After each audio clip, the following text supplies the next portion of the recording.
Swaraj news కి స్వాగతం. హుజూరాబాద్ నియోజకవర్గం వేనవంక మండల కేంద్రంలో జరిగిన జిల్లా స్థాయి వాలీబాల్ పోటీలను హుజూరాబాద్ ఎమ్మెల్యే పాడి కౌశిక్ రెడ్డి ఘనంగా ప్రారంభించారు.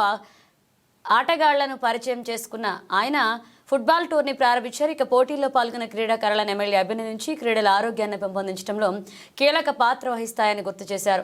ఇక ప్రతి ఒక్కరూ క్రీడల్లో పాల్గొనాలని యువతకు పిలుపునిచ్చారు. ఈ కార్యక్రమంలో వేనవంక మాజీ ఎంపీపీ ముసిపట్ల రేణుక, తిరుపతి రెడ్డి, వేనవంక మాజీ సర్పంచ్ నీలా కుమారస్వామి, వేనవంక టౌన్ ప్రెసిడెంట్ మహేష్ గౌడ్ పాల్గొన్నారు.